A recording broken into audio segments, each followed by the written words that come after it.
పేతురు వ్రాసిన మొదటి పత్రిక 4వ అధ్యాయము. క్రీస్తు శరీరమందు శ్రమపడెను గనుక మీరును అట్టి మనస్సును ఆయుధముగా ధరించుకొనుడి. శరీర విషయంలో శ్రమపడినవాడు శరీరమందు జీవించు మిగిలిన కాలము ఇక మీదట మనుజాసులను అనుసరించి నడుచుకొనక దేవుని ఇష్టానుసారముగానే నడుచుకొనున్నట్లు పాపముతో జోలి ఇకనేమియూ లేకయుండును.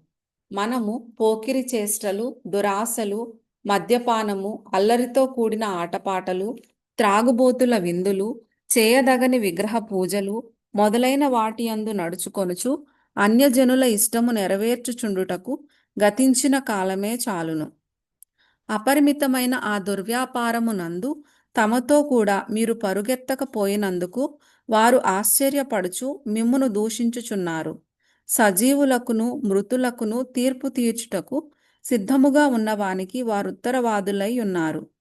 మృతులు శరీర విషయంలో మానవరీత్యా తీర్పు పొందునట్లును ఆత్మ విషయంలో దేవుని బట్టి జీవించునట్లును వారికి కూడా సువార్త ప్రకటింపబడెను. అయితే అన్నిటి అంతము సమీపమై ఉన్నది కాగా మీరు స్వస్థబుద్ధి గలవారై ప్రార్థనలు చేయుటకు మెలకువగా ఉండుడి.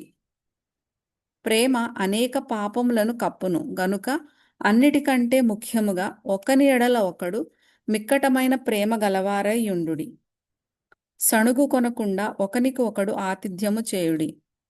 దేవుని నానా విధమైన కృప విషయమై మంచి గృహ నిర్వాహకులై ఉండి ఒక్కొక్కడు కృపావరము పొందిన కొలది ఒకనికొకడు ఉపచారము చేయుడి. ఒకడు బోధించిన ఎడల దైవోక్తులను బోధించున్నట్లు బోధింపవలెను. ఒకడు ఉపచారము చేసిన ఎడల దేవుడు అనుగ్రహించు సామర్థ్యము నుండి చేయవలెను. ఇందువలన దేవుడు అన్నిటిలోనూ యేసుక్రీస్తు ద్వారా మహిమ పరచబడును.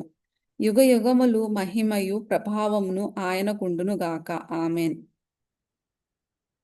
ప్రియులారా, మిమ్మును శోధించుటకు మీకు కలుగుచున్న అగ్ని వంటి మహాశ్రమను గూర్చి మీకేదో ఒక వింత సంభవించినట్లు ఆశ్చర్యపడకుడి. క్రీస్తు మహిమ బయలుపరచబడినప్పుడు మీరు మహానందముతో సంతోషించు నిమిత్తము క్రీస్తు శ్రమలలో మీరు పాలివారై ఉన్నంతగా సంతోషించుడి.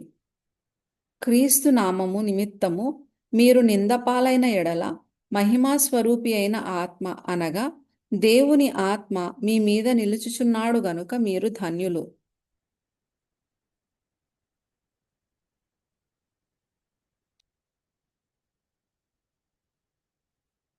మీలో ఎవడును నరహంతకుడుగా గాని, దొంగగా గాని, దుర్మార్గుడుగా గాని, పరుల జోలికి పోవువాడుగా గాని బాధ అనుభవింపతగదు.